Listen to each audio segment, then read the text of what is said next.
Let's start with the hard part. Yes, I was on vacation, but I've been writing this script for multiple days and at this point multiple weeks. And unfortunately, because of the way the World Cup is every single day, it changes every single day. A player that had a great game on match day 1, by the third match of the group stage, maybe they stunk up the place. Or even in the case of Ecuador, where it looked like a whole team of players was becoming the darling of the tournament, but then they wind up not even making it to the knockouts, and the whole narrative changes on an entire set of players. And as I was comprising this list, I did find myself kind of taking the easy way out. It's the World Cup, and it's all about big moments. So if you scored a big goal for your country in a big moment, well, I think that means that your stock has risen. Tactically, there are so many teams that are built and set up to survive and move on. Look at Japan, who've had the lowest percentage of possession of any team at the tournament. Almost an historically low amount of possession, and yet they won a group with Spain and Germany. Can you credit the individual players, or do you credit a system that was built to survive and move on? So you will find that a ton of the players that I'm mentioning in this list are the ones that are going to likely or should have become heroes in their countries for the goals that they scored. Whether that helped their team to move on. I mean, I will be pretty positive and just kind of look at that group stage, and even if players and teams weren't getting to the knockouts, if they had that accomplishment and they did show something in those 3 matches, well, that's what put them on this list. And you're going to find that a lot of these players as well are kind of Barca adjacent, but many are not.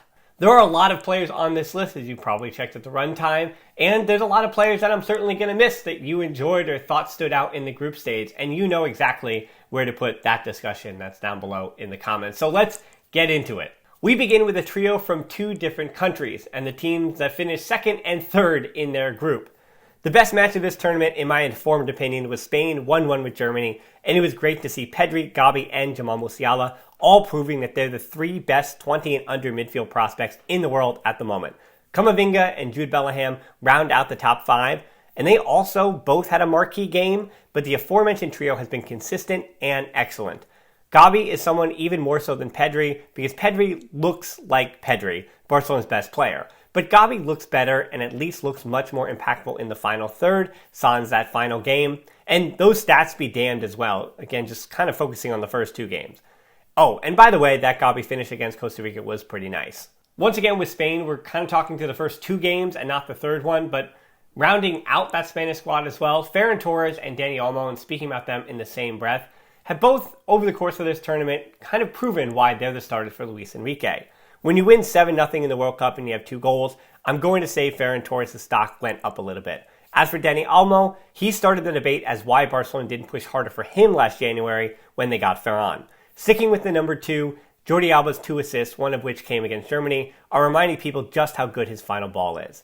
And with how good Spain's press has been, the world's audience hasn't yet been reminded what happens when you force him to defend elite wingers in 1v1 situations. And I also do think it helped Jordi Alba's stock a bit by the fact that while Japan did defeat them in that third game, it was Balde who started and Jordi Alba came in for him instead of the inverse like we saw in the first 2. Finishing off Germany, as Japan and that group did finish off Germany, Niklas Füllkrug is really the only name that we should mention. You can argue that so many of Germany's regulars already had pretty high stock, and I already did bring up Musiala. I think he's the other guy who came out of this World Cup campaign wearing a German shirt and looking positive. But the 29-year-old Werder Bremen man, that being Füllkrug, was one of the few who could have actually seen their stock go up. And scoring against Spain to draw that game level put his name in households outside of Deutschland. Fans in Japan have a number of players, again those who scored on the counter-attack to beat both Spain and Germany in a very similar way. They're going to want me to mention their names. And I think I really had a hard time, not that it was like picking one for Japan, but I did find a hard time picking anybody just because of the nature of those victories. Ritsu Doan or Takuma Asano, they had the goals against Germany in that second half, but I wouldn't necessarily say their stock rose that much. I mean, maybe it's Doan who finishes the group stage with 2 goals. That means that definitely I think his stock has rose. But with Japan, as I said, I think the stock for the whole team has raised much more than any one individual. If anything, that dud of a match against Costa Rica kind of does temper expectations on the Japanese squad. Let's talk some US now, as Serginho Dest, that's the name that, from a Barca perspective, should be on everybody's lips, and certainly has me saying, if he played like this, wouldn't he be better than Bellerin for Barca? And the answer to that is a big yup. But very much like Alba, his team has been pretty defensively disciplined, and he has been rescued quite a few times by poor defensive positioning individually. His offensive skill set has been on full display, but even AC Milan has moved him to the wing recently to account for his, well, we'll say great offense and subpar defending. And one of the main reasons that Dest hasn't been in too much trouble is that the 23-year-old American captain in Tyler Adams has been the U.S.'s best player. Now with Leeds, previously at RB Leipzig, this was the year when his stock started to rise anyway with that EPL attention. But other Premier League teams are probably looking at him now if they weren't already. His stock will go up farther depending on how far the US get. Do I see him as a future Barca replacement for Busquets at that position? No, and I don't think he's a candidate either. His long balls and passing just aren't to the level that Barcelona need. But I will say as an American, I'm enjoying the ride. And staying in the EPL, it's been a pretty good World Cup for some Chelsea bench players. Christian Pulisic and Hakim Ziyech were expected to be their country's top attacking options, and the US advanced and Morocco won their group with those two as their two best attacking options. The real question, though, for those two is, was Graham Potter actually watching, and does he care? And while Ziyech was good, Morocco's defense is what probably deserves the most plaudits throughout that group stage. They have arguably been the best put-together defense in the tournament so far, and Sofyan Amrabat, the 26-year-old Fiorentino midfielder, has been maybe the biggest reason for that. Whether they played without the ball like against Croatia and Belgium, or with the ball like they did against Canada, he's been everything Morocco's needing him to be, helping with build-up, shutting down counters, and dropping between the center-backs when necessary. Just a really confident campaign so far from Amrabat. A little bit of star power here, asking the question, could Kylian Mbappe's stock have gone up with the World Cup? Between he and Erling Haaland, I think world football has already decided as far as who's making headlines and who is replacing Messi and Ronaldo in that international zeitgeist. So it's not like he could have been seen much more highly. But without the Ballon d'Or winner Benzema, Mbappe has been France's guy. Coming off the World Cup 2018 win, where they could have cratered like Germany, Mbappe has gotten the goals so far when France needed them, and for doing what we expected, that stock for me goes up ever so slightly. The same could have been said for Jude Bellingham in England, but England is another one of those cases where they haven't really shown. I think their stock rises will come in the knockouts. Because if not for Bellingham, Marcus Rashford's 3 goals and Bukayo Saka's 2 goals all deserve some credit. But like many of the other teams expected to compete for the title, as I said, England's stocks will change drastically, I think, during the knockouts, for better or worse. Iran's Mehdi Taremi won't be in the knockouts, but his 2 goals and the way he's handled everything on and off the field has been admirable. The Porto striker has also contributed an assist to the efforts and was close to helping them move on.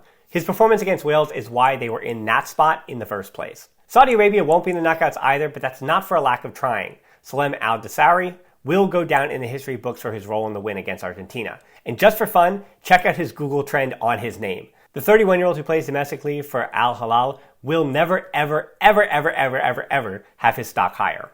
Staying in that group and sticking with Argentina, Enzo Fernandez was one of the players that I told you to watch prior to this tournament, since he's a pivot for Benfica and the whole Busquets thing. And I do come out of this group with 2 thoughts about him. One, he's not a single pivot like Busquets. He looks much more like when Frankie de Jong plays there, including the goal he had against Mexico. So it does surprise me that his stock is still up, but not in the way that I thought it would be. We can't do Argentina without talking about Messi, so I think it is time to talk about Messi and Ronaldo. They both led their team, regardless of the way you want to call it, leadership, to the knockouts. This could have been the tournament where one of them faltered and got the too old or past it label slapped on them by an international audience. But they both used the group stage to say not yet. Unfortunately for them, team success is the only metric, though, moving forward.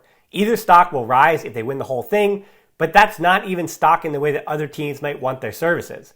Well, maybe for Ronaldo, he does need a new team, but for Messi, it's all about the stock of that legacy going up, and if he fails to capture the big one, well, I don't think that's really a referendum on the player that he is currently. Staying in South America, and with, I think, the hardest team in this entire group stage to judge, and that's Ecuador. I went from raising the stock all around of Ecuador's players to emphatically slamming the brakes when they got knocked out by Senegal in a must-win game. Enner Valencia, who most English-speaking fans will remember from his West Ham days, even though he only scored 8 goals there, but at 33, he's actually had his best goal returns in the last 2 seasons while in Turkey playing for Fenerbahce. And like Olivier Giroud's 2 goals, Valencia was that veteran goal scorer in form and ready for the moment, contributing 3 goals in 3 games. Paired with Valencia's goals, it looked like Ecuador also had the youth in center back Pierre Nkapie and midfielder Moises Caicedo, as well as in his prime Sebas Mendes. And after the Netherlands draw and the Qatar win, I was buying up a lot of stock in both Nkapie and Caicedo, but then Senegal happened. Nkapie gave up the PK that knocked Ecuador out, and now I'm left saying that Leverkusen is the perfect level where he still belongs. And that's a fine level for a really young defender, by the way. Not disparaging Leverkusen, but his stock is up where I say, yeah, you saw the potential for sure, but not yet ready for the big level. Much the opposite, I didn't really have anybody's stock going up for Senegal through the first 2 games of the World Cup because I didn't really feel like anybody could have that meter move too much against Qatar. But without Sadio Mane, Ismaila Sarr was the guy for the African side, taking the burden of so much of the chance creations. He's been at Watford since 2019, and maybe another move is in the cards soon for the 24-year-old who got his start in Luxembourg and France and did play for Rennes. And what do I always say about players who came up through the Rennes system? Next up, not coming from Rennes system, but instead from PSV's, Cody Gakpo has been the attacking threat for the Netherlands that clubs like Manchester United needed to see to think about splashing out big money for him either in January or the summer. 3 goals put him right at the top of that pack in the group stage. The other standout player for the Netherlands has been Barca's own Frenkie de Jong. Him coming back to Catalonia in this form is a good thing for Barcelona the second half of the season, but I don't need to tell you that. In the case of Croatia, 31-year-old forward for Hoffenheim, Andrej Kramaric, had 2 goals, but Croatia is very much an experienced group, and like Japan, I find that the praise should rightly go to the whole unit instead of individuals. But as I say that, Croatia did win their group with Belgium because Jakpo Gvardiol, the 20-year-old center back who largely handled Lukaku, is quickly becoming a star. So I do take that first thing back. The stock is way up with Gvardiol. To Brazil, the stock was up with Neymar after 1 game. And you say, well, Neymar's a world-class talent. How could his stock have gone up? Well, I do think that the international audience did sour on him just a bit because of all the injuries and the PSG stuff and not really making an impact the way we'd expected. But what he was doing through the middle in that first game led you to believe that Brazil were indeed exactly who we thought they were. And I think people were starting to question what he was capable of. But because of his impact and what Brazil has looked like without him, it says a lot more about Neymar. Richarlison's brace in that first game also put his stock up, but having already moved recently from Everton to Tottenham, that overhead goal is kind of just going to be helpful to have people remember one of the moments of the tournament instead of really changing minds too much about him. I do think that both João Felix and Bruno Fernandes fall into the same boat or a similar boat as Richarlison in terms of stock. Already established at Atletico Madrid and Manchester United, I think both fan bases were kind of falling out of love with him over the last few months, and good performances do give some hope that they'll return to their clubs and fulfill the lofty expectations on their shoulders. So far, they've been essential to Portugal's attack and should have people who had Portugal out early a bit nervous. Mohamed Kudus of Ghana, prior to this tournament, by me included, was highlighted as one of those players to watch and a potential breakout candidate of the World Cup. Comments from Jordi Cruyff this week indicate that Barca are taking notice too, but anybody smart around Europe was already calling his agent after the Champions League Ajax performances. Barca has long had a problem trying to fit in players that are somewhere between the forward and a midfielder. You can ask Griezmann about that. But Kudus seems like he would be fine wherever the Catalans might need him. And in the same game that Kudus scored his brace, South Korea's Cho Gue-sung had a brace of his own, scoring 2 goals in 3 minutes to give the Koreans the belief that they'd earned the draw. At 24 and still playing in South Korea, his stock may have been raised higher than almost anybody else at the World Cup, to be honest. He's already reportedly heading to Celtic or Fenerbahce and is one of those rare players from this World Cup that I think is going to be making a January move for a little bit of money. Almost done with an example of a good player playing as the good player that we expect him to be. Fede Valverde has been a main reason why Uruguay would have looked functional, even if the results didn't follow early on, but they're still going to go through to the next round. Rodrigo Bentancur probably deserves some of the credit, and Tottenham would love if he came back in decent form. Rounding out this list, and honestly, this is probably CONCACAF bias here, and I'm being a bit kind to include any Mexico player on this list, and not in open play even. Luis Chavez, the 26-year-old Pachuca midfielder, didn't wow in the middle of the park, again, in open play, and neither did any of his teammates. But Luis Chavez has that tremendous free kick against Saudi Arabia to hang his hat on. But that goal was a bit in vain due to Mexico being 1 goal shy of overtaking Poland for the second spot in the group and having a largely disappointing campaign. Alright, so that's it. That's from my view, and I know I missed players, so leave those names down in the comments below. And is there even somebody who is on this list, including Luis Chavez at the end of this list, who you think shouldn't be here? Let me know again in the comments below. I do want to hear that feedback from you, just not disagreeing with my list, but give me some names as well of who impressed you, because again, even an Antoine Griezmann or Dembele that I left off this list that Kool-Aids might be familiar with. And by the time you're watching this, well, Brazil is currently playing right now, so this has probably already changed. So, of course, I'm going to have some issues and knockouts have begun, and that's what makes this challenging and fun to do content during the World Cup at this time of the year. If you want to make sure you don't miss any Barca content, both here during the World Cup and when we get back. Make sure you subscribe to the channel. You know the drill. And as always, until next time, Forza Barca.